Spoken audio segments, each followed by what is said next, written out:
ndabahaye mwiriwe. Ijwi ryanje ntirimeze neza, maze iminsi mfise akagripe. Ryari risanzwe ari ijwi ritarongorotse. None rero twumvise bitari bike, twagomba tubandanye n'ibiranga urugo rugwaye, n'ingaruka n'umuti. Murabona yuko iyo turiko turigisha ibi bintu turitiza amateori y'abanyabwenge, ariko muri iyi myaka yacu ni imyaka ivyo bintu byateye imbere cyane, ama psychothérapie, ama couple, ama famille, la psychologie chrétienne, la psychiatrie chrétienne, ama counseling. Ariko igitangaza nuko ivyingo biguma bisambuka ku murindi usumba uko vyamye kera kuri basogokuru no ku bavyeyi bacu. Namye narimviriye nti Mana, none twoguma gute mu marimite ijambo ry'Imana, kuko inyishu iri mu ijambo ry'Imana. La solution de tous les problèmes, c'est l'application de la vérité. Mbega mwumvise iryo jambo mvuze? La solution de tous les problèmes, c'est l'application de la vérité. Ça devient peut-être une réponse un peu philosophique, kuko ikibazo gica kiba, qu'est-ce qu'est la vérité? Ukuri ni iki? None si uko. Ukuri ni ijambo ry'Imana. Yesu yavuze ngo igihe abwira abigishwa, yasa n'uriko abwira des universitaires, abigisha b'amakaminuza, ababwira ati muzomenya ukuri kuzobaha kwidegembya. Munkurikire kuko hari ibibazo vyinshi. Harimo abasoma ibitabo n'aho abantu batagisoma ibitabo cyane. Muzosoma ibitabo bifasha imiryango, bifasha iki. Mugabo la solution muzoyisanga mu kuri kw'ijambo ry'Imana. Nandubwirize hariya, sinoja mu madetaye menshi kubera umwanya. Nagomba mbanze mvuge, witwigishije ubwa mbere yatwigishije ibituma, kandi bituma ni byinshi. Mugabo nagumye niyumvira, murabona yuko Imana yabanje kurema Adamu imushira muri Edeni. Edeni burya usomye mu gihe urayo neza bisobanura la présence de Dieu. Muko muranyumva? Edeni bisobanura la présence de Dieu. Imaze kumushira muri ahantu Imana iri, imusinziriza ahantu Imana iri. Ikindi kintu kiri très important nuko umugore yamukuye mu rubavu. Imukuye mu rubavu, amubonye acaratangara ati akanakara ko mu mara yanje, ni igufa ryo mu magufa yanje. Namye niyumvira nti mbega basha, umunsi igihe Imana imukuyeyo yaba yaravuye amaraso, puisque alliance ikomeye n'amaraso. None sivyo? Hariho isano rikomeye. Uri kurasoma hariya mu Banyefeso, Paulo yavuze ngo bagabo mukunde abagore banyu nkuko Kristo yakunze ishengero akaryigura. None siko? Abagabo bari ngaha mushira amaboko hejuru. gukunda umugore si négociation, ni ordre.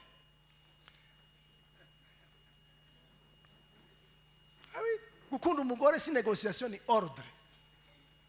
Ni itegeko Imana yaduhaye. Jewe nariyumvire ndashika kure, Yesu ishengero yarikuye. Ce n'est pas trop de philosophie, de théologie, mais c'est la vérité. Ishengero Yesu yarikuye. Mwana Yesu yaravuye amaraso ahantu henshi. Mu biganza, mu mutwe, mu birenge, mu cuya. Ariko amaraso ngaha ni amaraso y'ibishobisho. Ni amaraso y'ama emotion. Ni amaraso y'amasantima. N'est-ce pas vrai?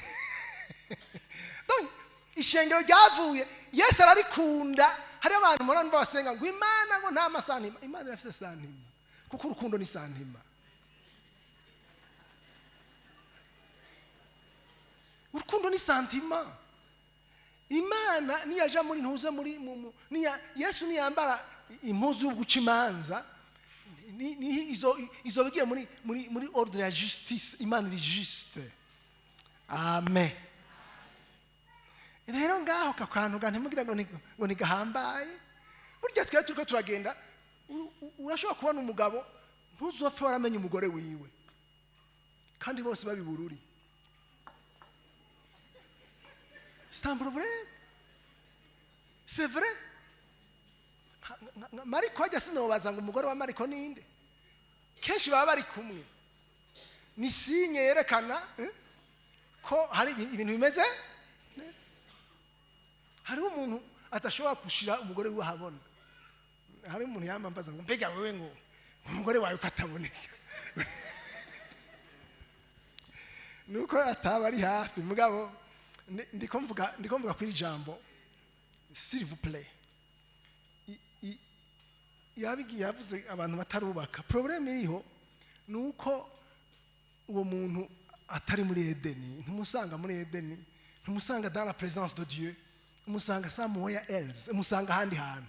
Niyo ngorane iriho. Ibi bintu ni Imana, la famille nico cyumviro original cy'Imana.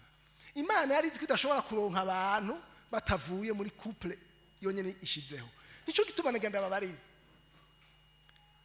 Nuko reka nzaza kubigaruka ko ibyo nibyo hanyuma. Tugende nagomba kwibutsa gusa la définition. Nandugiriza gatoyi. Mu Kigiriki oikos ni demeure, a home, ni famille bayi mwumva ko iyo definition iryo zina ni rito cyane. Ariko mu gihe burayo ni lignage, ni umuryango kuva kure kuri sogokuruza wa kure, siko kandi ijya ni kuvuga yuko umuryango ni soko. Nuko muravyumva isoko y'ibintu vyose. Umuryango nico gituma bajya batwawe mu aba esclave baba batandukaje n'amafamiye yabo, baba batakaje na histoire, baba batakaje isource, isoko. No mu rugo harya sinzi mbega Bibiliya ni patriarcale sa canke si patriarcale. Moi je parle de la Bible. Non, je ne parle pas de civilisation. Je parle de la Bible. Puisque muri Bibiliya ijambo Abba ni kuvuga umugabo, ni source, ni soko. Muriko muravyumva? Ifo tugatahura neza. Hari umugabo ntuze niwe atubwira ati naboregwa naguze umuceri n'ibiharage. Ati naboregwa naguze umuceri n'ibiharage. Mugabo intahe yiwe nahatayihejeje kugira ronke inzu nuko yarafise umugore w'ubwenge. Amahera ideni yasabye cyo kubaka inzu yagira ritware mu nzoga byose umugore ati ntibishoboka. Ku nzoga ariko urumva ko inzoga aho kuba suruse yagira yonone ibintu byo byose. Umuryango niho hadudubiza ibintu byose. Je mpora mvuga nti Imana ire mu muntu aretani mare. Umuryango famille ni imugira umuntu. Aho kandi agasubiramo. Imana ire mu muntu areta animale. Hanyuma se na nyina ni wamugira umuntu. Nama nimvira nti Yesu niyaza utarongoye hari bibazo bizomworohera kwinjira mu ijuru. Abantu mwese mufise ingo nukuri umugore Imana izomubaza umugabo, umugabo Imana imubaza umugore, ari babiri Imana ibabaza abana iyo bari. Mbega muriko muranyumva? Nico gituma definition hepfo ndayikunda cyane. Hajya banzure gatoyi ijya ntuze abaheburayo igituma ndayikunda donke nukuvuga yuko isoko amazi mabi, isoko y'amazi mabi aguma ari mabi, siko gushika niyazoshika hose azoguma ari mabi. Isoko ninde? Ni fami, nurugo. None urugo ryari ruburugo iyo umugabo yubakanye n'umugore. Manurira definition ngaho hepfo ni definition mu Congereza. Ni ukuvuga yuko igituma ijya definition ndayikunda ni iki gihe tugezemo. Iki gihe tugezemo ni gihe kigoye kuko Satani yamagomba kudetruiza la famille, yamagomba gusambura urugo. Nico gituma bisaba yuko turaza kubona mu nyuma amajambo makeyi ikintu umuntu yoshobora gukora. Ni urugo rwitwa urugo ryari iyo umugabo n'umugore, umuhungu, umusore n'inkumi bagizene bubatse bakaba baki abavyeyi bazoronka ibibondo. Ivyo bibondo navyo bica bigirana, bica biregwa n'abavyeyi. Hanyuma abavyeyi ijya definition ijya sobanura gituma ndayikunda kamere y'abavyeyi, imyifato y'abavyeyi, imvugo y'abavyeyi, siko ibyaha byabo ukugororoka kwabo bizoguma bigenda murunganwe rumwe no murundi kuko bazoguma babakwa. Nico gituma mu kintu bavuga ngo barya abantu n'abantu babi muri uriya muryango n'abarozi. Hari waririmbye akaririmbo mu Nyarwanda ngo nyina yararoga ngo kandi mu gupfa ngo azomuraga ubwo burozi, ngo siwe yabigize uwo mwana kuko ngo yaravuse asanga nyina aroga ngo none azobimuraga. Murumva rero biragize muri Eklezia Katolika hari ikintu bita icyaha cy'inyanduruko. Munkurikire neza, aha ni theology ngomba mvuge gatoyi. Icyaha cy'inyanduruko ni source, muriko mwavyumva, ni isoko yande y'Adamu. Twese tuvukana une nature pécheresse, mugabo à l'état de dormance, siko ni twebwe nitwemera yuko uruyo yarupfuye ruja mu muriro kuko Imana ni juste, rufise potentialité yo gucumura mugabo ntirushobora gucumura. Sinzi ko mwavyumvise. Ico nico bita rero ica hamwe uwo mwana yoja mu muriro ngo nuko afise kamere ka Adamu. Imana ntiyo biri juste kuko ntaca arakora mugabo hamwe abakwiye gukizwa, abakwiye kuzokizwa, siko ntabakijijwe, umwana ntabakijijwe kuko gakizanishwa none sivyo. Ngira ngo nagiye mu biremereye nukuvuga yuko ivyo hakujya muhira bameze umwana bifata n'ingoga kuko wewe agira ati nuko biri. Nico gituma mparambwira je mbona ubuye hari ingwane za divorce kurusha kera. Abavyeyi bacagurira abana, abavyeyi bagicagurira abana byari vyoroshe, barabana neza kuko bacagura urugo. None siko bacagura urugo. Mugabo no munsi umuntu avariya mu camazi agahura n'uvuye hari yepfo mu ntuzeya mu mbiga bagahurira Bujumbura ngo turakundanye. Ça devient un problème kuko ntumuzi. Hanyuma uzoza kumumenya muri zango ngo kumbe waruwo bya bindi yatwigisha.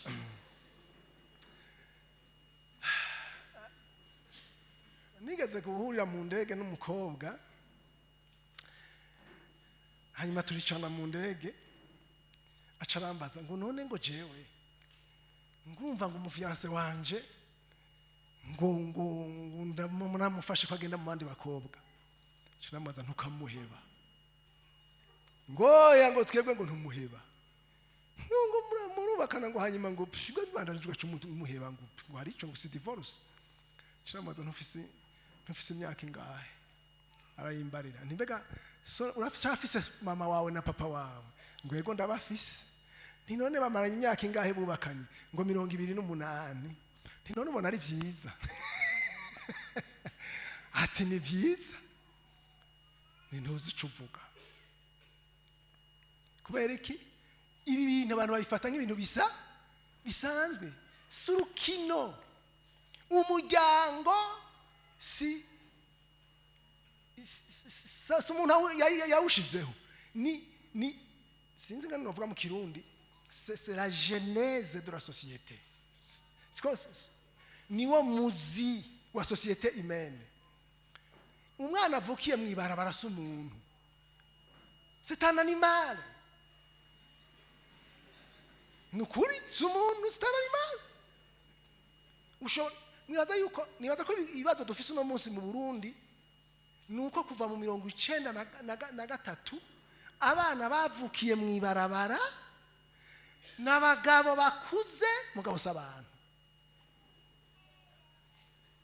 Umuntu agiga umuntu société agiga umuntu n'urugo agiga umuntu no mu muryango. Jewe murangira ishavu nk'ababara ugasanga umugore n'umugabo batukanira imbere y'abana. None bibananiye ja mu cyumba muryana amenyo atamwana babona. Mugabo marezema no mu cyumba umwana araza kumva ko muri ko murajyana amenyo. C'est vrai? Amenyo mukajyanira no mu cyumba umwana amenya ko mwayaryanye atababonye.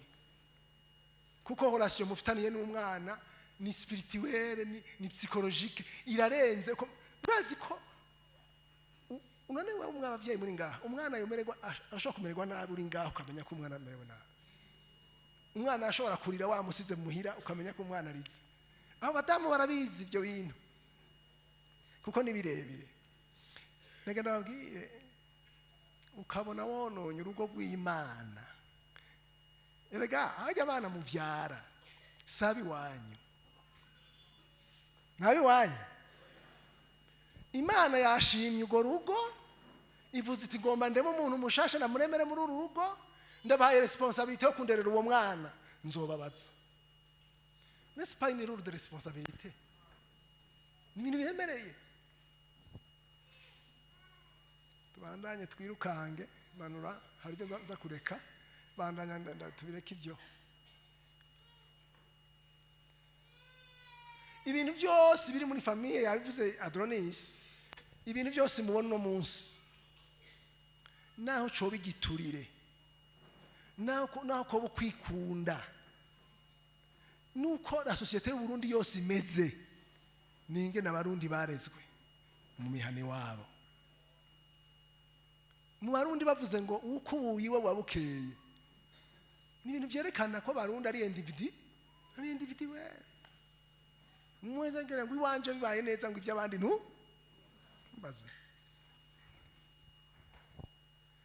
Ingorane dufise nuko no munsi famille iri kurasambuka turorera.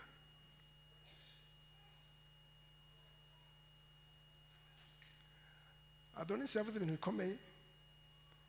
Uno munsi umwana akosheje no kwishuri, umuvyi ashaka gukinga umwana wanje ngo baramurenganya baramwanka, mugabo uzoraba ikizovamo. Kera mu Kirundi bava ngo umwana n'uwabo bose. Hari abantu bazi gukingira urugo.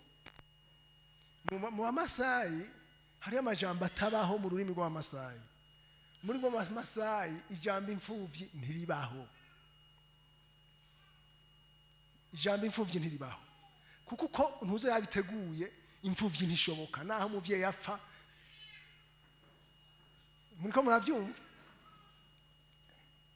Uno munsi isi yose iri kurarondera ingene famille badetruwe. Haya navuze ngo umwana aregwa n'umuvyeyi w'umugore n'umuvyeyi w'umugabo, siko? Mugabo no munsi ni ibintu biteye ubwoba. Umuntu araba umugabo nkuko mumbona, mugabo mu mwaka uza ugasanga ndi umugore mfise amabere narongowe. Iryo sibara. La famille irageramiwe. Abantu bategezwa kwihagararira rero nabaki abakristo ubwa mbere. Abakristo ubwa mbere. Abantu marambona batinya cyane ingingo naho yo bari ingingo isambura kwizera baca bahora. Ibi ntituzobihora, ntibishoboka yuko umugabo yubakana n'umugabo agaca avuga ngo arareze umwana. Nivyo bibazo biri uno munsi ngo bado utabana. Uwo mwana agaca avuga ngo jewe papa mama n'umugabo na papa n'umugabo, mama n'umugore na papa n'umugore. Urona Satani ateye l'idée originale y'Imana, ariko atera l'idée originale y'Imana. Umwana avyagwa n'umugore n'umugabo. Ibi vyuko Iburaya umugore avuga ngo ntwaririnda, bagaha amahera wundi mugore akamutwaririnda. Ndiko mva kuri famille ndaje nza famille. Hanyuma uwo mwana azovuka ari umwana yavyawe n'abantu batatu. Biologiquement afise basabye, ariko psychologiquement nyina n'ujya mutwaye inda. Numva atari ingorane. Mu bintu nshimira Eklezia Katolika nuko bari fort muri morale chrétienne no muri éthique biblique. Ivyo bintu barabikomeyemo cyane. Kuko baba bati ivyo turavyanse, coronage turayanse. Ko umuntu bagira kopi yiwe kakujya urukaratasi bafoto anote. Murumva ivyo bintu byose bigaruka kuri l'importance de la famille, de la famille, famille originale. Oh, irukange meze genda kumanuze kuma les signes. Selon la Bible, certains signes peuvent indiquer qu'une famille est en difficulté ou échouée. Ces signes incluent des conflits conjugaux persistants, des difficultés dans l'éducation des enfants, un manque de communication et de soutien mutuel, et l'influence de forces extérieures comme la pression économique ou les influences négatives. Tugarero. Conflits conjugaux, des disputes constantes, un manque de respect, une absence de communication saine, une perte de l'affection sont des indicateurs de problèmes. Numva ivyo yabisiguye sinobigarukako. S'il vous plaît, ikintu citwa communication. Ibindi nogomba nkabanza kabireka. Ikintu citwa communication. Abashinga ntahe kenshi biratugora.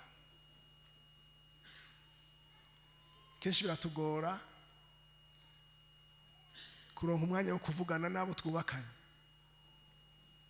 rimwe na rimwe mbere hari aho ava mu kabare yatevye, ariko mukwiye kumenya yuko nta rindi tungo ufise risumba urugo rwawe. Ndasubiramo, nta rindi tungo ufise mw'isi risumba urugo rwawe. Nta n'ikindi kintu uzosiga mw'isi, izina ryawe rizosigarana abana bawe. Difficulté dans l'éducation des enfants, évidemment. Mutumvikana mworera abana neza. So n'igikoko mwana, ndabarira so, ivyo byose ukaza usanga umwana aho kugusaba ikintu aca kuri nyina, kuko nyina yaramubwiye kuri igiki.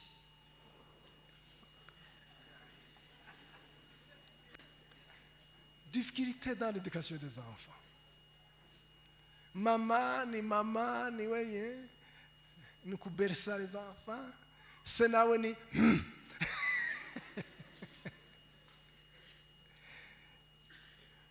kijya kintu n'ikintu gihambaye. Ndiko ngaruka ku bintu baciye ko tubandanye kuko yabivuze. Manque de soutien mutuel. Hari ibintu usanga bibabaje. Umugabo akagera ahantu umugore ashobora kugwara ntamugwaza, ntamutware kwa muganga. Nibaza ko ntobiteba ko Evangeline yabivuze. Abana ugasanga kenshi twebwe abagabo ivy'abana umengo ntibitura. Uvuze ngo naguze impuzu nabaguriye ibi, c'est fini. No kubayagisha ntitubayagisha. Hanyuma kenshi mbere twebwe abapasitori umengo twubatse n'ishengero. Ishengero ryubatse na Kristo.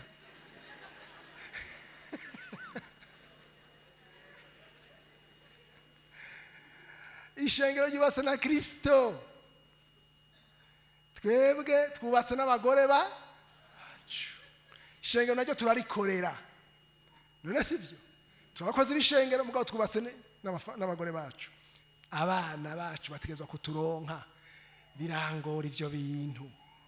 Nkapanga nkabona ko bingora kubera ntaba muhira n'ibintu by'ibitoro. Nkiha amanota nkasanga mfise iminsi yose munsi ya moyenne, kubera ndabona ko bigoye. Mugabo ni priorité, kuko sinzovuga ubutumwa abana bameze nabi bazofuta ivyo mvuga. Nzovuga ibintu baca babifuta, siko kuko komortema yabo ikibifuta. Nivyo kenshi bavuga ngo abana bakoze b'Imana ngo ntibashoboka kubera iki? Papa ntiyigeze bamuhira. Hari ibyo twita le moi idéal. Le moi idéal iva kuri papa.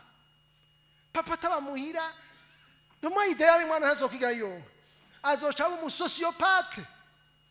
Ni ukuvuga nta kintu na kimwe azokubaha, kuko muhira papa yenkarana l'ordre, la puissance. Urutonde umwana rukura kuri se, ukamutaha imuhira umena ibikombe umena amasafuriya, c'est fini. Il n'y a pas d'ordre. C'est yenkarana rodezo, le chaos.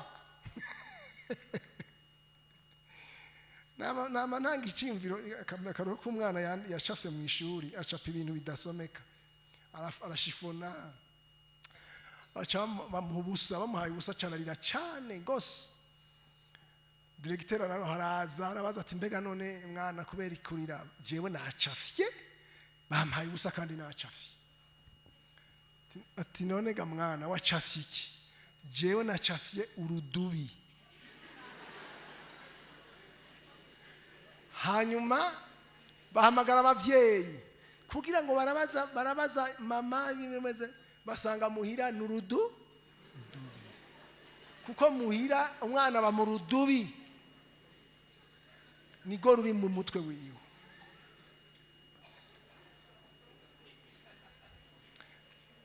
Biragoye. Abana bategezwa gushigikira abavyeyi bagashigikira abana, ikaba cohesion familiale. Urazi muhira iyo abantu bashize hamwe bakaririmba akaririmbo bagasenga, ivyo si ibintu vyiza. Yavuze kuri education. Jewe umwana umwe yaraje azazanye amasertifika y'intuze yo kumushimira de mérite, hanyuma ubundi nawe agira arasubiramo. Madame gashaba ngo uyu mwana rero ngo tubaze ngo tugira abakado ngo yaronse menshi oya, il ne faut pas yuko créer iyo gap. Uzana nkukumenga umwana umwe araduze cyane uwundi yagizene. Ifore zankuraje n'uwayobewe no kumwankuraje. Nigeze gutanga komantere ku mashuri abana bariko, hanyuma umwana yari yakosheje bavuga ngo yivye, baca bavuga mu bavyeyi ibihano bagomba kumuha. Bose barashikira ivyo bihano, uwo mwana ngo bamublame, bamuhiwe, bamucishe ku mashuri, bamuzungurukisha bamuhiwa. Jenja ndandabana jewe antake psychologue ivyo bintu ndabihakanye. Ni uwo mwana mukaba mugomba kumugira ivyo mwirukana tahe abavyeyi bamuzomushaka kuyindi shuri. Apana kuridikiriza umwana ibintu bizomukurikira ubuzima bwiwe bwose. Ivyo none ivyo abikuye ni yabikuye muhira. Yabikuye muhira. Wibaza ko byapfuye kumutibukiramwe. Umwana wo muyirwe wo mu y'umunani kajya kageso arafite aho yagizene, aho yagakuye. Il ne faut pas kuca umwica, mufasha girene umuhoreve. Ni bya bindi yamye avuga byo kwamfonsa umwana ngo hico gitwe ngo ntaco uzovamwo. Mu kirundi baba ngo nta n'inyungu y'itabi, ngo nta n'inyungu y'itabi uzovamwo kandi ntazoyivamwo. Azoca ari ikintu cikiwerewere cikiderenka kuko waramuvumye. Kandi umuvumo w'umuvyeyi uragirana urafata bandanye duge. Hari ikintu navuze kamanuka gatoyi, harya hariho subira duge gatoyi, influence de force extérieure. Ngahajya ibintu by'amafaranga murazi ko bitera ingorane. Ibintu by'amafaranga hakaba ubukene muhira.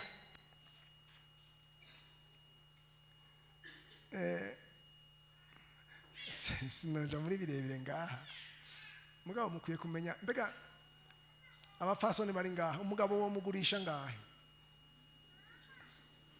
umutwaye nko ku isoko y'Ibururi kandi bo hava mugura.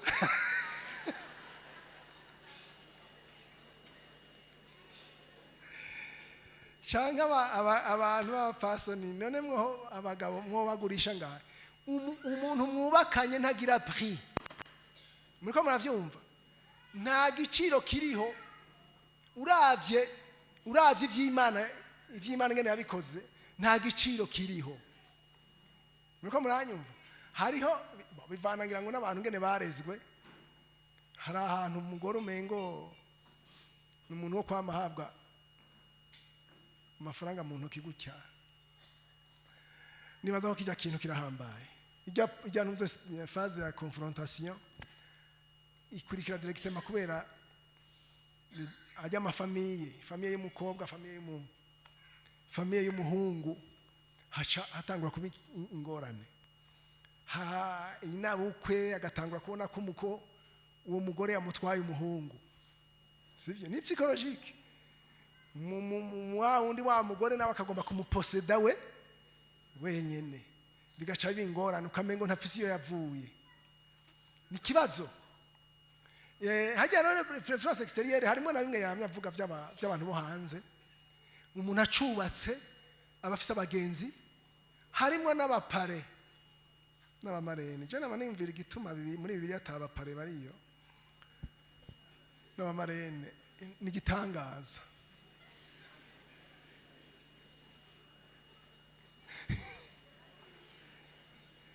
Ijya influence extérieure ntibamenye ko urugo ari wateza kugubaka, ugasanga amarene apepre imyaka musa n'abayinganya, mugabo ahindutse nyo. Hajya arakwiye kuba mama wawe by'ukuri. Oya ndababaza, marene arakwiye kuba mama wawe, parewe yo basovrema arafise experience n'ivyo by'ukuba. Hayo n'uco usanga yakwivye umugore undi nawe ugasanga yakwivye umugabo. Bihora bibaho.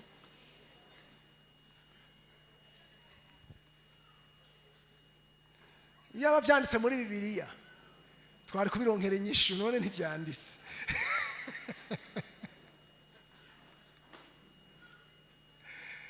Duga gatoyi, duga. Muzovyumvire ahandi je byo nshima. Wofu mutora umuntu akuze w'umumama n'umupapa akuze bazobafata nk'abana babo. Vyukuri bazobafata nk'abana babo. Mukaba mubaye abana, abandi bana mu bandi bana bafise. Haje ingorane bakamenya ingene baba bafasha. Hari uca kugira ngo umubwire ngo agire ibi ngo atagize ibi ngo ucugira uko. Hari n'uca avuga ngo ucugende ubwire pastori yo. Ucugende ubwire pastori. Birabaye nabi. Ucuja kwitwara kwa pastori witwarira mutaramara n'imyaka 2 mugize mariage. Ubwo rugo ruzoramba gute? Biragoye. Ariko igihambaye nuko vyose niyumvira ngira ngo tuzoronka amiga yo kwigisha abageze kubaka. Kuko je nibaza yuko hari ibintu twigisha mugabo usanga byaracerewe. Hari abantu bagira amakosa maremare mu bintu byo gucagura no gucagura maremare bigoye no kuva mu ico kinogo. Yega arahurongora Satani. Harurongora Satani. Nukuri. Cyangwa arongorwa na Satani enkarne.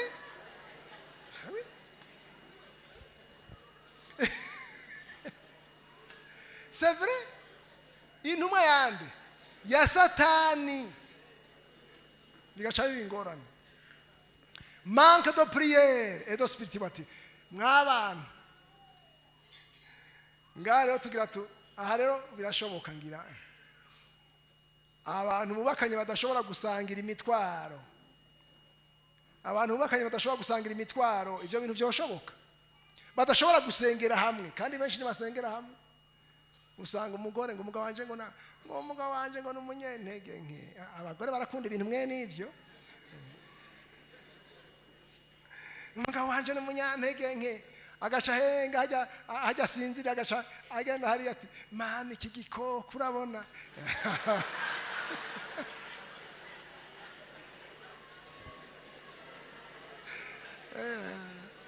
Ni musengere hamwe. C'est vrai, ni musengere hamwe. Nenga nakubwira yuko umutwaro w'umugore wawe ukwafegita ugukorako directement. Umutwaro w'umugabo wawe ugukorako directement.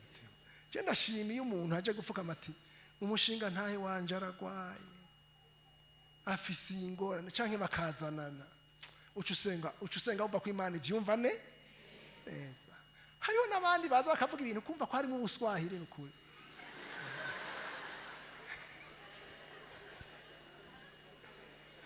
Negenda bamenyesha yuko umushinga ntahe iteka rya mbere afise n'umufasoni wiwe.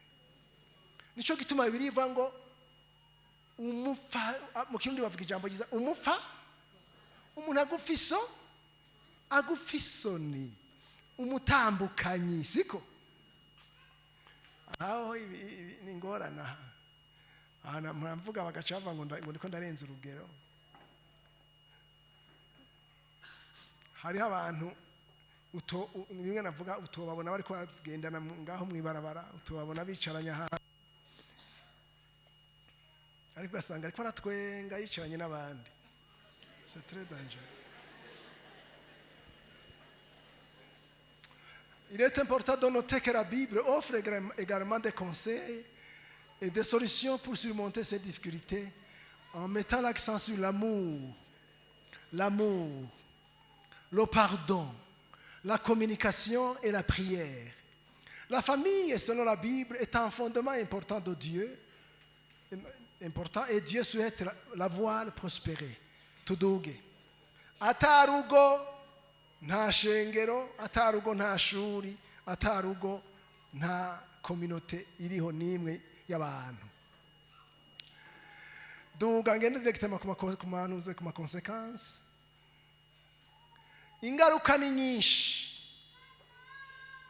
Ejo bundi turiko turayaga nabubatse Kiremba, nababwiye nti urugo rukunaniye, rubananiye, muzofana agahinda, muzofana agahinda.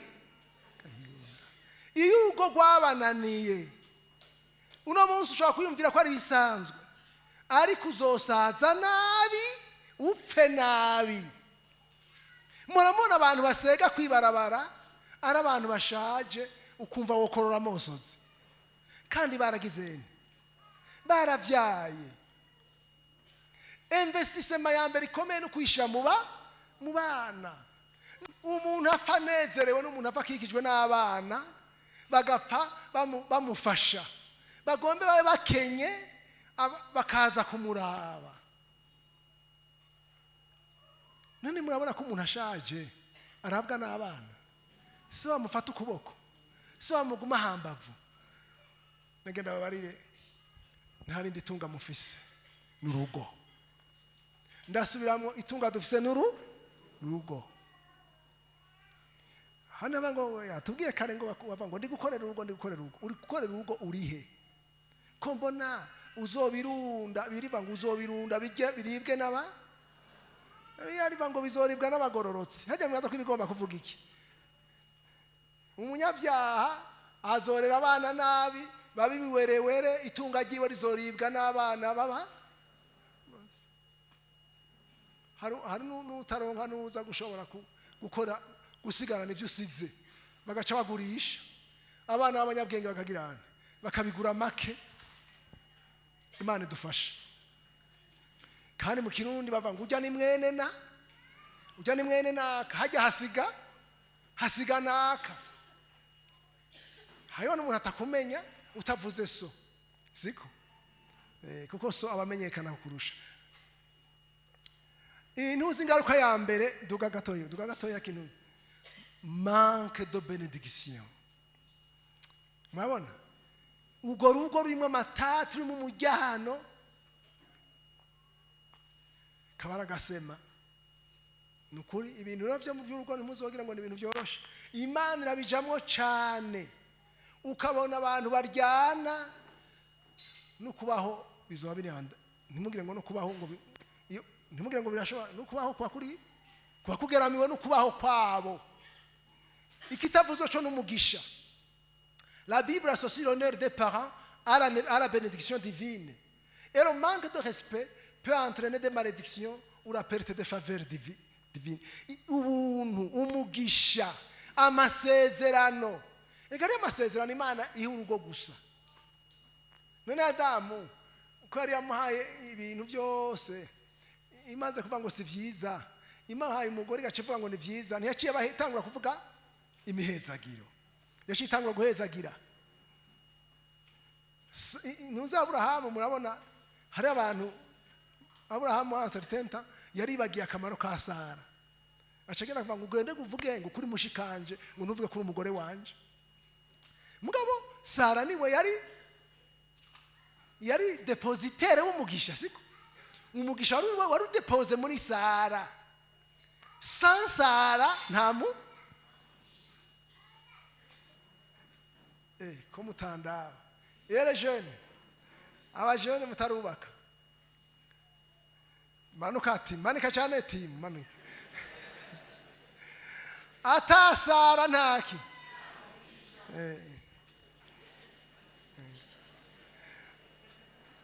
Depositaire w'umugisha. Amudandaje n'umugisha wawugizeni. Warudandajwe. Imana idufashe. Bandanye duge. Désintégration de l'alliance. Les familles dysfonctionnelles peuvent s'éloigner de l'alliance avec Dieu, entraînant une perte de la guidance spirituelle et de protection. Erega hajya duprotejwe n'Imana, siko? Duprotejwe no kurongorwa n'Imana n'ijambo ry'Imana. Kubisanzwe ni nk'amatara y'imodokari. Umuryango utarongowe n'ijambo ry'Imana, utarongowe n'Imana, urazimira niba abandi bashobora kuborerwa bose bakagwa mu kinogo cyo bose ntagire uvyura uwundi. Nico gituma uheruka mvuze ko urukundo atari go guba ku rugo. Abantu benshi barabajije ibibazo bababaye. Mugabo muri Bibiliya havuga ngo urugo gubakwa n'ubwenge. Umugore w'igipfu asambura urugo rwiwe, urwo rwiwe rusambuza yiwe maboko.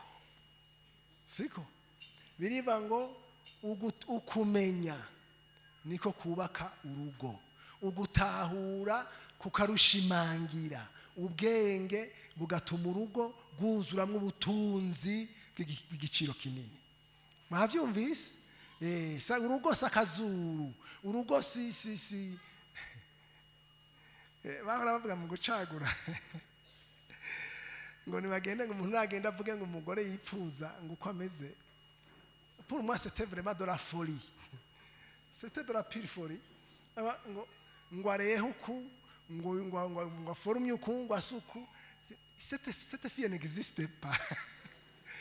Sinzi ko Imana ihavye imurema agacagera kurongorwa kuko umugore mwiza umuntu amuhabwa, siko birivuga, amuhabwa ni Imana. Urugo Imana yubatse izoruhagararira. Bandanya nta na protection urwo baruke. Mauvais exemple pour les enfants. Urabona nigitangaza ivyo Adonis yabivuze, si vyiza ko tuba akarorero kabi kuba bana. Hari umuntu haza umuntu kumuramutsa akamwakira neza, hanyuma agiye agaca avuga ngo uwo mugabo w'amabinga. Umwana nawe kumbe yagize avyumvise. Umunsi umwe aramukije ku irembo, wa mwana cyangwa ariko batubonene ngo ni wa mugabo w'amabinga.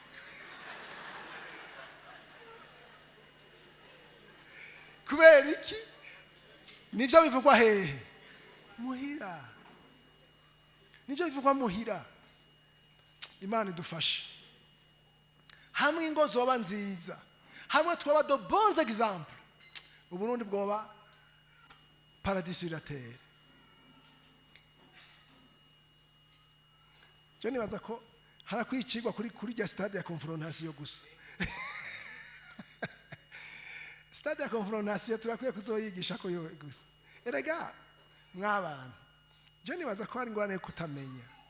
Erega umugore ntazokwigira abo umugabo, n'umugabo ntazokwigira abo umugore.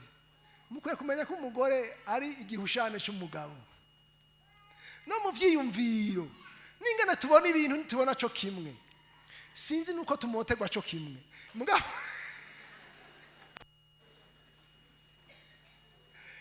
c'est très différent. Mwabashinga naye mukwiye kumenya ko abagore ari votre opposé.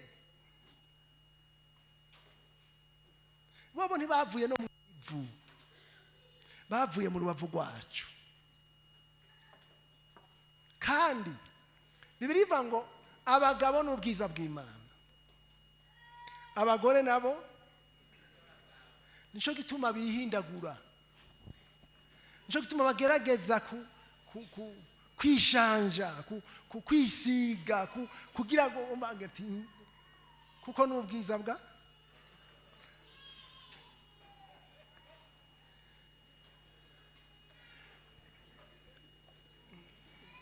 mukwiye gutahura baribo.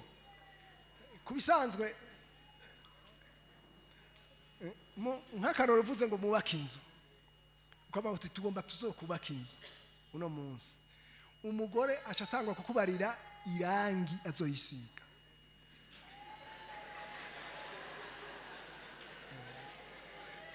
Agaca avuga atavuga ngo mbega basha ngo amarido ngo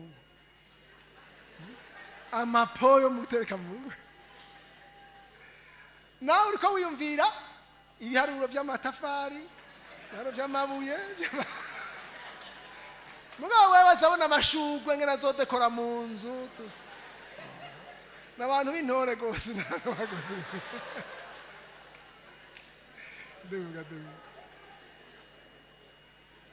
banzuga gatoya kintu batanga hariho amakonsekansi atandukanye tuterekanye duga uhere kuri les conséquences hariho amakonsekansi spirituelle duhejeje les conséquences spirituelles duga tuje ku makonsekansi relationnelle ingaruka ku migenderanire ibiri hagati mu rugo duza rupture et conflit ugasanga umugabo n'umugore byanse ko bumvikana bagaca batangura ibintu byo kuvana kandi kuvana hajya kuri kwinshi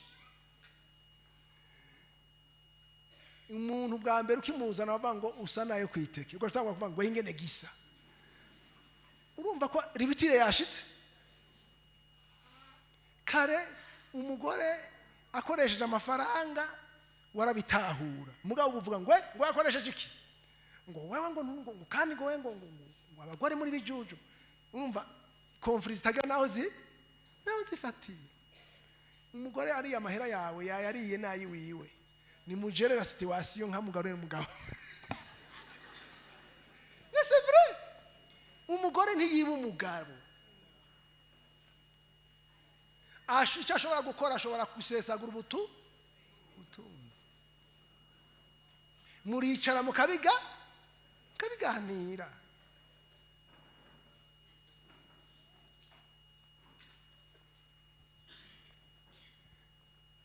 le manque de communication kijya kintu kirahambaye mugabo rero abagabo biratugora haraho urumva nivya bindi nababwira muri domaine affectif abagore ni bameze nk'abana nukuri abagore mu mbabarire le domaine affectif y'umugore ameze nk'umwana umugabo nawe muri domaine affectif nukuri twebwe ibintu by'ibishobisho si byinshi akakubwira ngo ngomba ko tuganira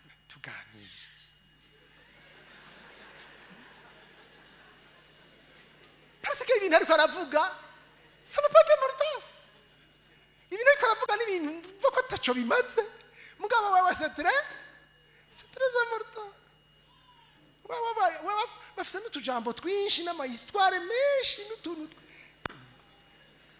no ku telefone ukumva yuko urambiwe urarushe kubera kameme ibintu ariko aravuga ça ne t'intéresse pas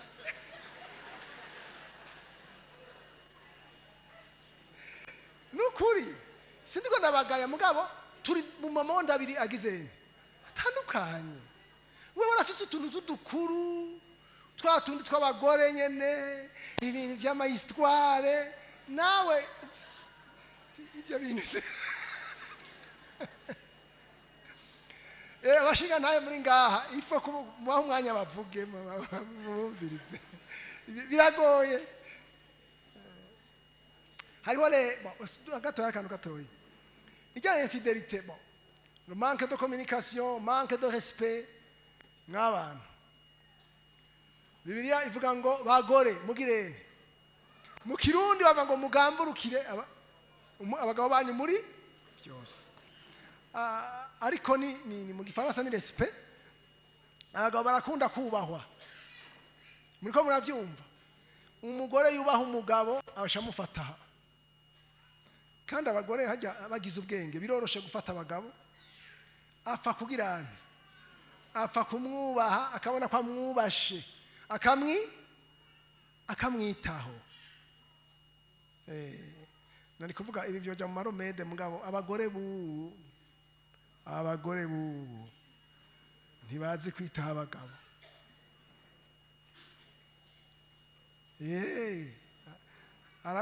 hajya ku meza kera umugore yaraja mu gikoni kuko azi ko bategura ibyo kurya by'umugabo mugabo no munsi mwicaraho mwese murindiriye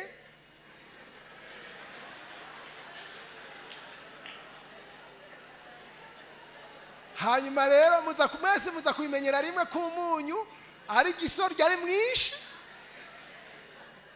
canke amavuta atahiye mwese muraha ubwo iryo niryo terambere ry'uno munsi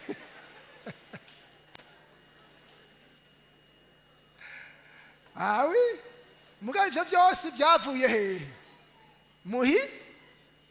kuko yakuze byose abona bikora abakozi, ntiyigeze abona nyina aja mu kirundi c'ukuri. Nta mugabo yarya ubugari bucumbwe n'umukozi. No munsi abamama bari ngaha navyo nobabaza.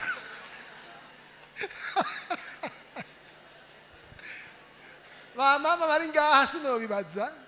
Ahantu hoga nti abagicumbira abagabo ni bande?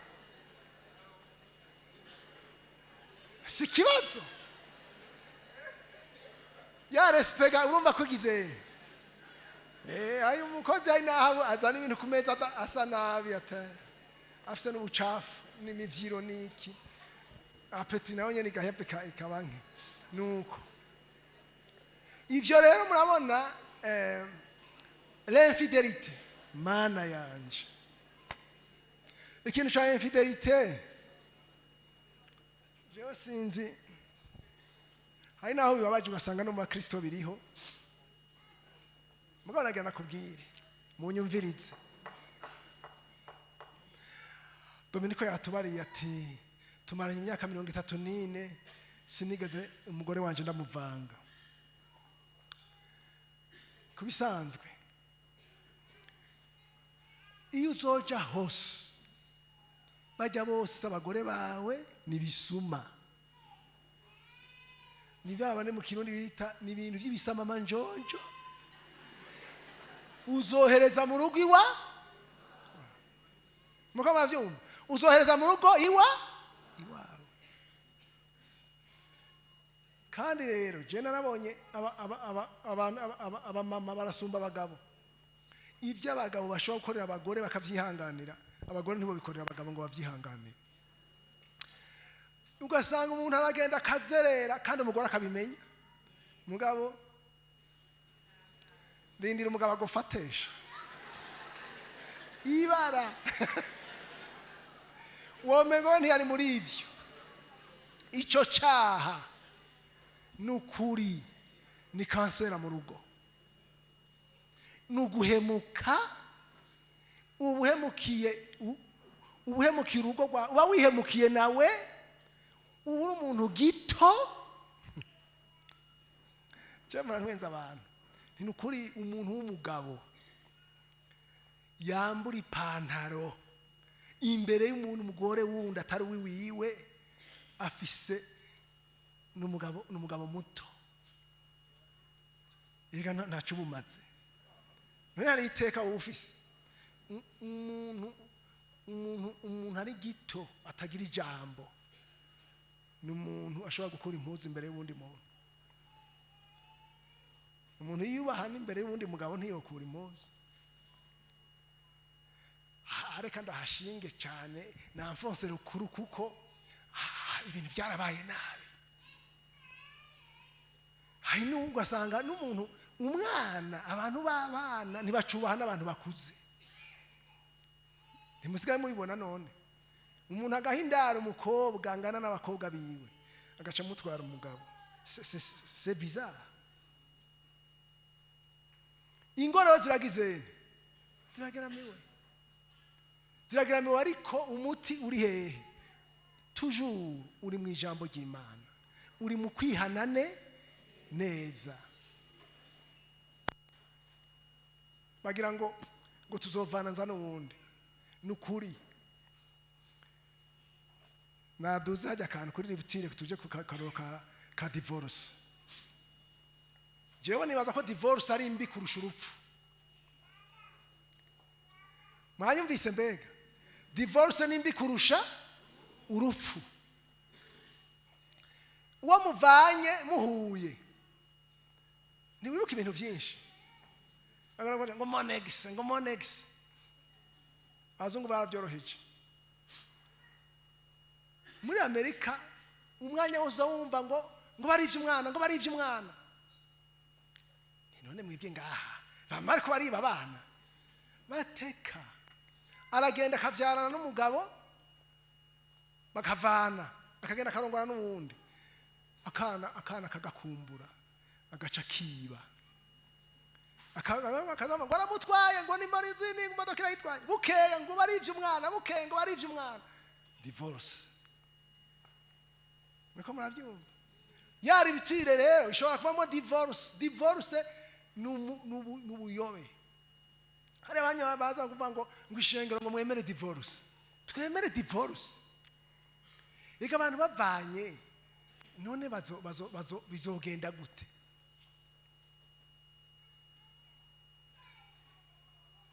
Nani mwamona ko n'icuma kirahimbuka bakagisudira.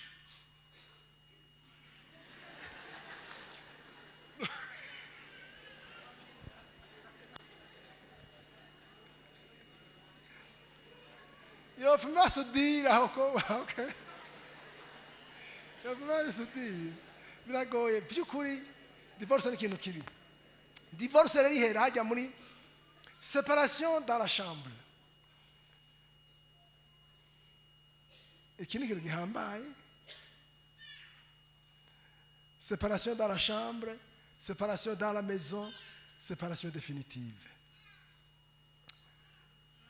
Hano ngaha ntiyabuze abantu usanga baramaze gusepara muri chambre. Samagogo. Abandi ugasanga aja mu kijya cyumba undi akaja muri kijya cyumba. Ngo turera abana basi ngo mugabo ntizusura kubana nk'umugore n'umugabo. Kandi wo kwicara ukabumviriza usanga ari ibintu ataco bimaze. Kuko Satani ari hajya kugira ngo agirene.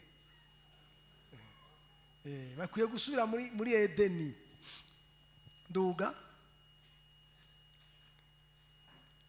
Il convient de remarquer que la famille en arrive à divorcer après que celle-ci soit devenue un endroit troublé où il ne fait plus bon de vivre.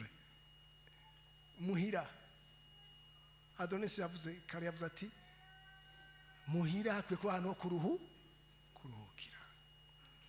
Urabona ushitse muhira abana bakaza bariruka mukaramukanya neza bakakwakira ukumva kumerewe uruhutse.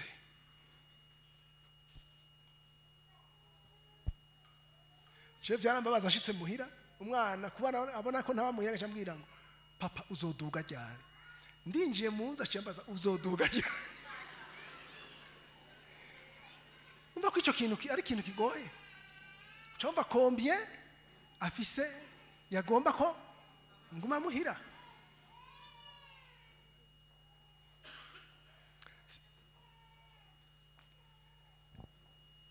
Munzu umuntu atagira amahoro mu nzu yo yagira hehe? Ningorane. En effet, il a été prouvé que le divorce n'est pas la solution aux problèmes familiaux, mais en aggrave plutôt la situation. Divorce est umuti. Duga. Hajya hariho recherche zabaye. Le taux de suicide est 3 fois plus élevé chez les personnes divorcées. 3 personnes divorcées se suicident sur une personne non divorcée. Mu byo bitarenze. Mbega hajya umuntu mubana. Kubera iki akantu gatoyi umugore wawe adashobora gusiporta akantu gatoyi uvuze inkonsiyama nuko atakwiteze ko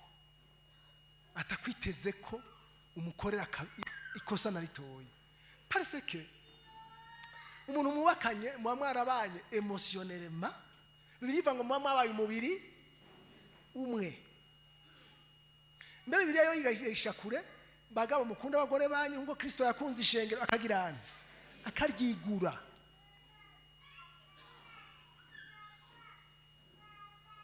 Nico gituma amakonflit menshi usanga ava mu bintu relationnel émotionnel. Kirazira kumvuga abana bumva, kirazira kumvuga ziyumva, kirazira kumvuga hanze. Siko ikintu cyambere umugabo ateza kumenya nuko utavuga ikosa ry'umugore wiwe no mubo bavukana no mu nshuti. Nuko muravyumva. Parce que abasambuye kuko uteza kumenya ko ububi bw'umugore wawe n'ububi bw'iwawe muri umwe. C'est vrai? L'honneur y'umugabo n'umugore wiwe, l'honneur y'umugore n'umugabo wiwe. Kumenya agaciro k'urugo, agaciro k'umugore wawe, agaciro k'umugabo wawe.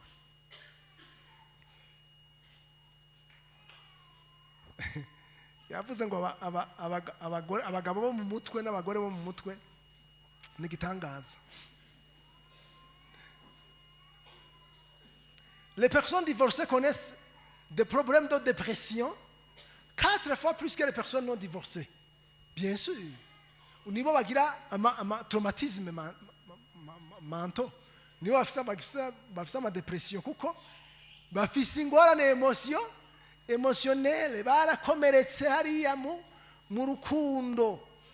Ikintu cy'urukundo kandi mugira ngo ikintu cyoroshe, nimugira ngo ni ikintu cyoroshe. Umwana ataronse urukundo bizomukurikirana. Ndibuka umuntu yigeze kumbarira, yari umuntu ngira ngo yabaye imfuvyi, aregwa n'abantu biwabo bafise amafaranga, bakamuha ibintu byose, acambwira ngo jewe sindi inka bahaturuto, ibintu byose barabimpa mugabo nari nkeneye ko banyereka ko bagizene bankunda, sindi inka bahaturuto. Ni ikintu giteye ubwoba. Les études ont montré que les personnes non divorcées connaissent moins de problèmes psychologiques que les divorcés. Hajya nagenda babwire, je t'aime n'akantu keza. Kandi abantu b'abagabo mu kirundi b'abarundi, je t'aime iraremera, ça ne coûte rien. Undi yavuga ngo rosurire no coûte rien. Ouais, s'il vous plaît, none rosurire igugwa ngahe vraiment? Il faut sourire.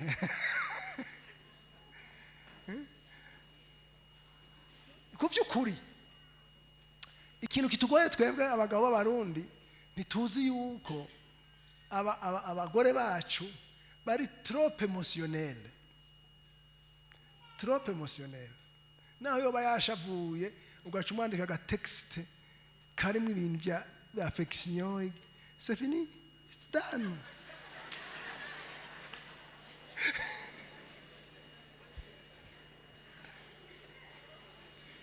Kuri bo kumva ko bakunzwe bisumba ibindi, kuko niko baremwe. Les enfants, le taux d'abandon scolaire est plus élevé chez les enfants issus des parents divorcés que ceux issus des parents non divorcés. Ivyo bintu naho utoburagira recherche yobara ama hypothèse ubona ko ari crédible. Les enfants issus des familles divorcées trouvent difficilement du boulot et ont du mal à regarder. Naho baronka akazi ntibakagumamwo kuko bari déstabilisé au niveau émotionnel. Ntibashobora kubana n'abandi, barakomeretse, bafise ibikomere byinshi. Ivyo ni ibintu duhora tubona. Umuntu uramuha no kurongora abandi bikamunanira kuko yakuranye bikomere, yakuriye mu muryango batamwemera. We ntiwavutse ngaha nk'abantu, ukagenda ukamenya ko umwana utamuvyaye, mugabo akaba umugore wawe yaramuvyaye, ntuzomucumureko. Muvuze ngo ndiko mvuga amajambo aremereye, kuko uwo mwana akamenya ko utarise, azobaye détruit toute la vie, kuko ni crise d'identité, bica bimugirira nabi. Ni ikibazo gikomeye. Nanye numva muri iyi minsi bava ngo mu Bugande ngo amaze iminsi baja gupimisha ADN bagasanga 80% baja gupimisha basanga abana atari bo babavyaye. Kugeza rero naho ministre yavuze ati turabasavye abantu mufise imiti mihuha, ivyo bintu mubireke. Ivyo bintu mubireke, kuko babona ko abantu bahava baca baturubura. Ibara ryaraguye mu isi. Les enfants de familles divorcées ont plus de grossesses précoces que ceux de familles non divorcées. Iki cyo kirumvikana. Abana batarezwe boreka gutwara inda z'indaro gute? Inda z'ishusho barazitwara kubera iki? Ntibaronse urukundo. Umuntu wese amubwiye ko amukunda biraheze. Hari abantu, hari n'umuntu ushobora gufasha bikanka kuko byasaba umwanya muremure.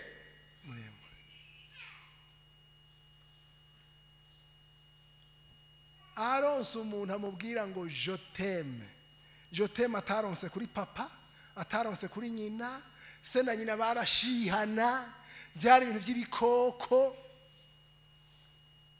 aca yumva ko aronse ijuru. Nagana kubwiye ko naho yoba yarakijijwe ari ngaha adafise inkomezi nyinshi z'Imana biramugora. Ndaza amaka atari make. Murumva ko ari ibintu bigoye mu muryango, hari ibintu byinshi. Duga. La descendance des parents divorcés a plus de problèmes de santé que celle issue des parents non divorcés. Ivyo biyumvikana. Kuko ingorane psychologique zibyara indwara physiologique nyinshi. Umuntu afite ingorane z'indani, umuntu ni un être psychosomatique. Iyo afise umubabaro psychologique uzana indwara zo mubiri. Niyo afise umubabaro w'umubiri urazana indwara psychologique aussi. Les enfants des parents divorcés ont des problèmes émotifs que ne le sont ceux ici des familles non divorcées. Ibyo byavuye mu gitabo cy'uwo muntu Wayne Jackson, The Devastating Effects of Divorce. Les conséquences du divorce sont colossales. La descendance, ibyo byose twabivuze gatoyi, duga gatoyi. Des parents divorcés ont plus de problèmes, ibyo twabihejeje. Ibyo reka tubandanye manuka hepfo. Transmission de schémas négatifs. Turashaka kuma conséquences. Les blessures émotionnelles et les traumatismes non résolus peuvent être transmis de génération en génération, affectant les relations futures. Ibikomere umwana yaronse muhira, ivyo nariko ndavuga, azobishira mu bana biwe, nabo babishire mu bana gutyo. Bavuze ngo ujya muryango ngo bose ngo nabantu b'abasambanyi ngo abakobwa bo ngo babimaraya. Ce n'est pas nivyo babonye byavuye muhira biguma bigenda biraruha birabandanya. Kandi hariho n'ubushobozi satanike bwinjiramo kugira ngo bagumize muri iyo migozi, kuko ibikomere byose psychologique ni porte d'entrée ya Satani. Icyo kintu mbega muracumva? Ibikomere psychologique ni imiryango shetani yinjiramwo. Yatubwiye dogiteri ati umubabaro, ubwoba, ivyo byose ni imiryango yande ya Satani. Udashobora kwiganza ngo wikontorore, shetani aba yusigene yinjira. Bandanya. Manque de soutien. Une famille dysfonctionnelle peut ne pas offrir le soutien émotionnel, spirituel et pratique dont les membres ont besoin, les laissant vulnérables et isolés. Iyo afise ibikomere aca bitransmit ubwo nyene. N'abana ntabarera neza kuko nawe nyene ari destabilize, ntagaze neza, afise ibikomere. Abana rero ntibaba bakigizene, ntibaba bakironse soutien bategezwa kuronka. Tuduge. La délinquance juvénile. Urumva urugo rugwaye, adolescence yoba gute? Ntikiba ingorane. Usanga ari abana birirwa mu masware, usanga ari abana bari mu ntuze muri mu bintu bya ntuze by'ubusambanyi bakiri bato. Kubera iki? Ni famille wabo yarabaye nabi, yarasambutse. La jeunesse qui manque de référence familiale sera malheureuse, déboussolée et se livrera à toutes sortes de maux. Parmi les facteurs qui causent la délinquance juvénile, les foyers brisés figurent parmi les premiers. Kuko urugo ni foroma. Mwabyumva? Urugo ni foroma. Mwana kujya bashisha inuza ivyondo mu iforoma bakaronka itafari.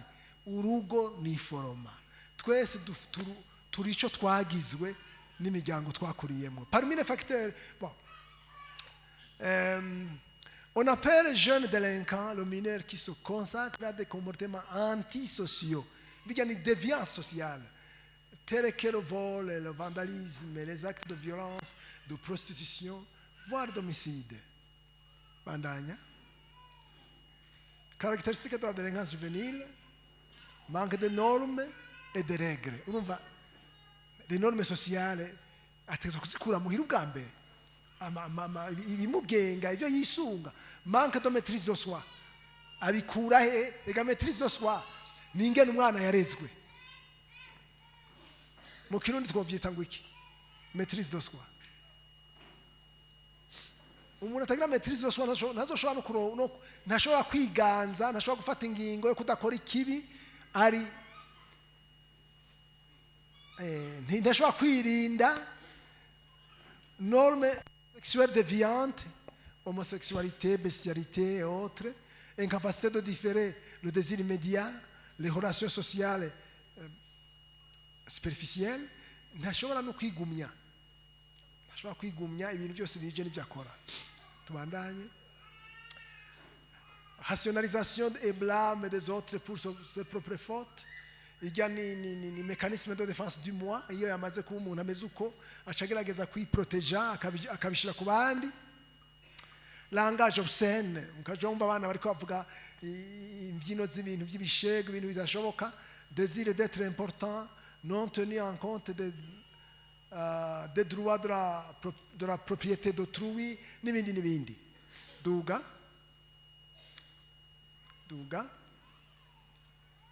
Les conséquences personnelles, ingaruka, les blessures émotionnelles. Ivyo twabivuze, ama dépression, anxiété, faible estime de soi et d'autres problèmes. Ibi ni yabivuze mwarimu Adronis igihe yavuze ati nagomba kuvuga ikintu ca estime de soi ni ikintu gihambaye. Utegezwa kuvyubaka mu mwana kuva akiri muto. Uzoba umugabo sha, siko? Umvuzo ugomba kubiki, sivyo? Ukamuvuga ko ibintu vyiza. Narose marangira maze gufasha abantu kw'ivyo bintu bikusanga bigoye. Kugira usubira kubaka le moi yiwe, estime de soi yiwe. Self esteem ni ikintu kigoye. Nimwe yanyavuga umwana ukamubwira ngo we ntacu uzovamo. Ndiko umuntu nafashije yazari muri university. Kandi kubera tutashobora kugumana umwanya muremure byarananiye. Uwo muntu yari afise se w'umudiplomate akagira nyina w'umwigisha muri kaminuza. Bakama mu ndege ahinduka umwana w'umuyaya. Uwo muyaya akamubwira ngo ntacu uzovamwo.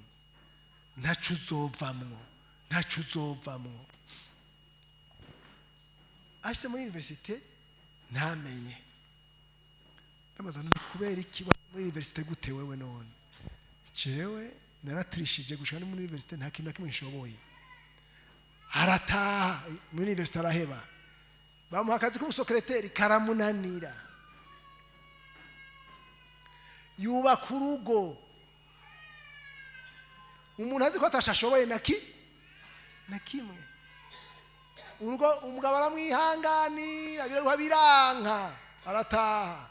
Nyina aramuza mu irondera kenkayeri aramuhibira kudandaza ivyo bintu abona nyina biranka. Kubera ijambo rya ntaco uzovamwo akiri muto.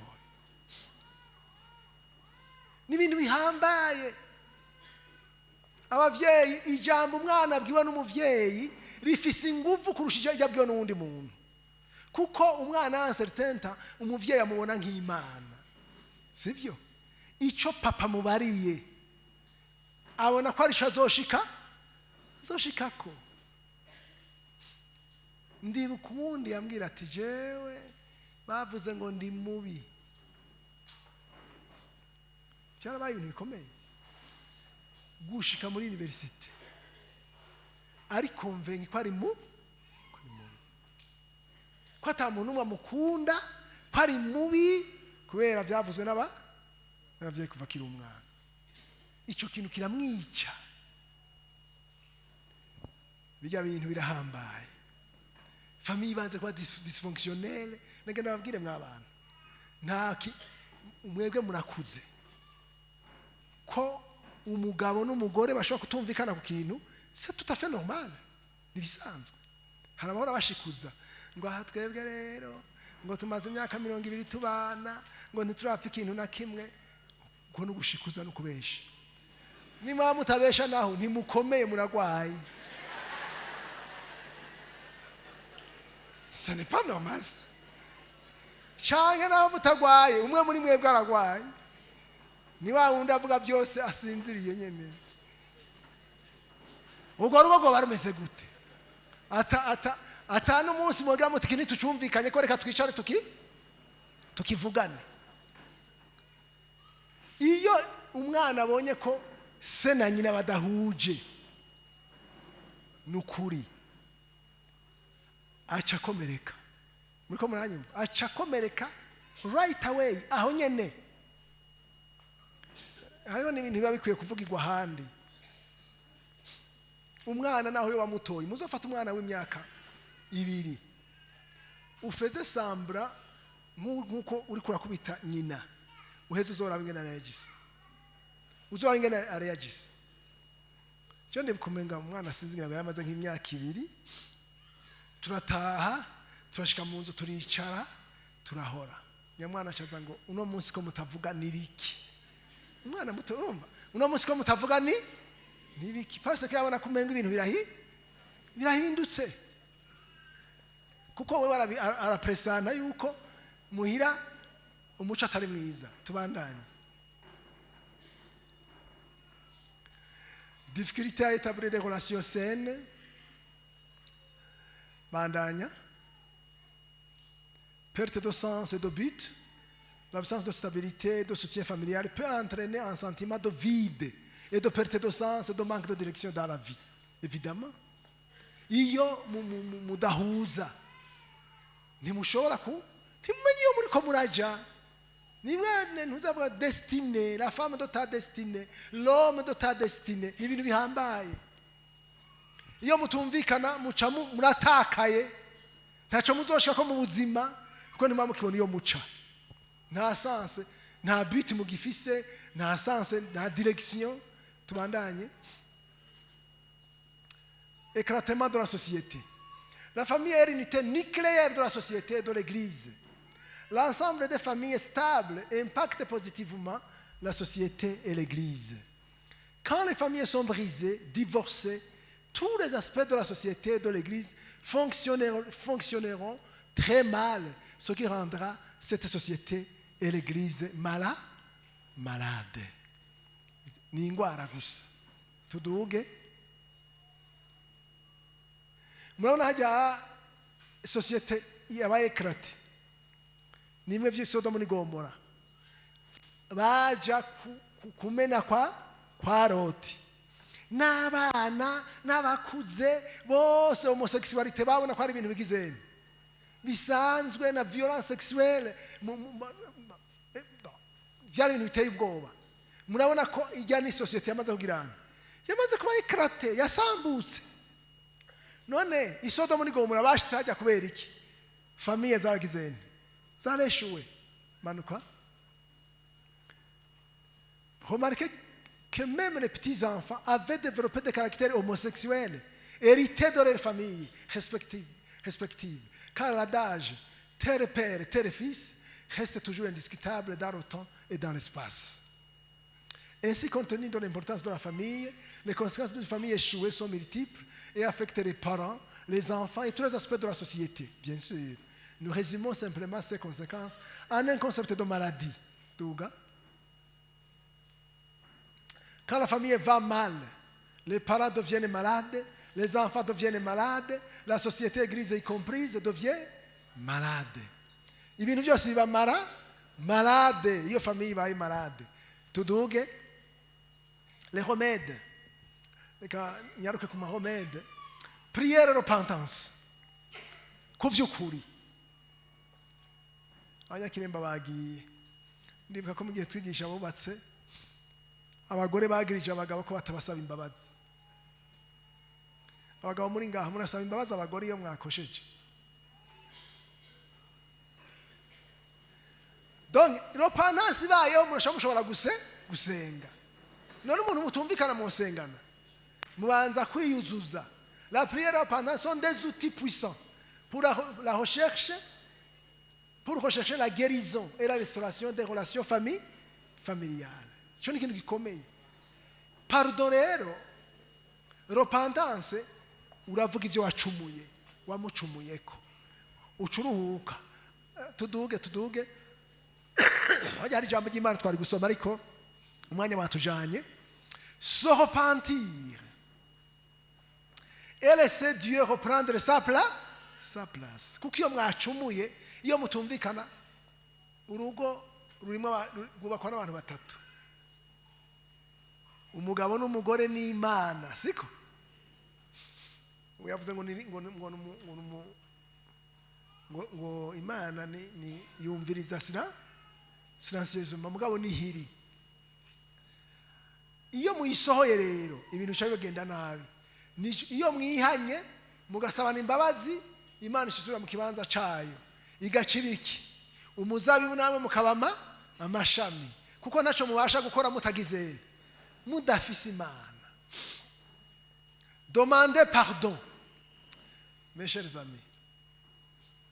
Umviriza ngaha hari abantu atagomba kuverbaliza gusaba imbabazi ngo abivuga byature. Afuma agenda kugurira impuzu umugore kugira ngo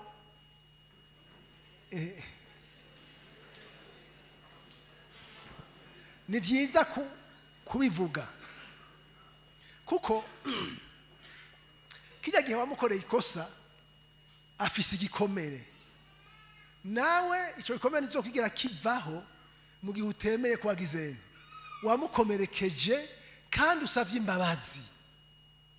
Ro pardon hajya ntubona n'Imana. Imana ihejeje kurema ibintu byose ngo biriba ngo aciruhuka. Imana ntiyaruhutse kubera irushe, yaruhutse kubera ihejeje. Adamu na Eva bacumuye, Imana ntiyasubiye kuruhuka.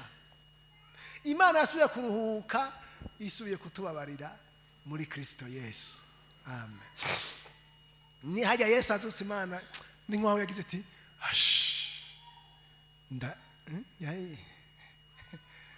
nuko imbabazi ni umuti, ni muti ukomeye kandi nukuri uvura emotionnellement.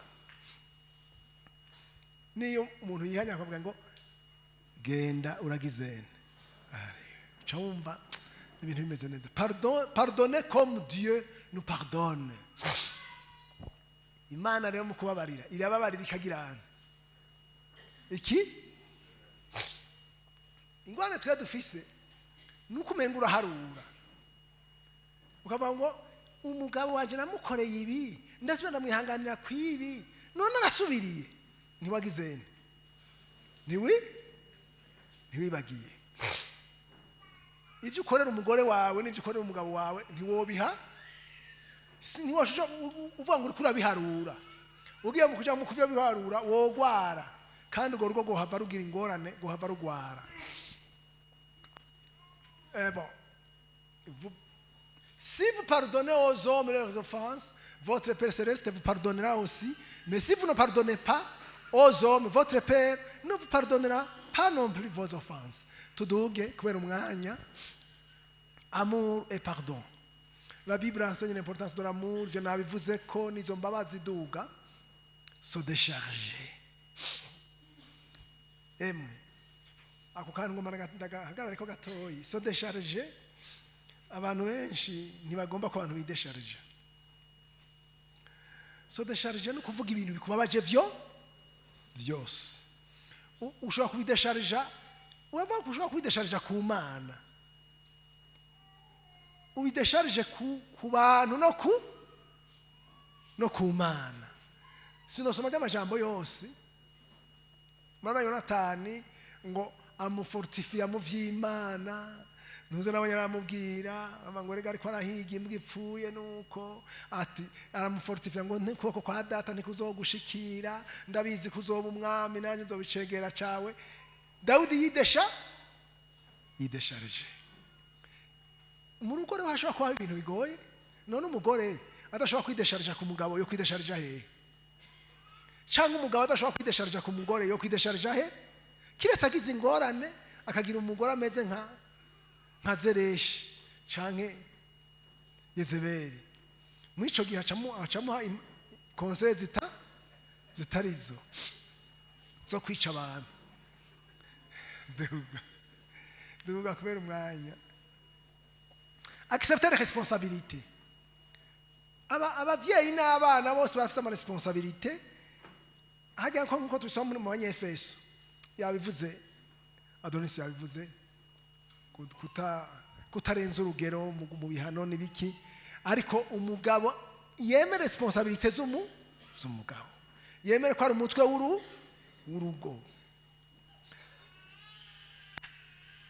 Éviter les paroles blessantes. Mana yanje iye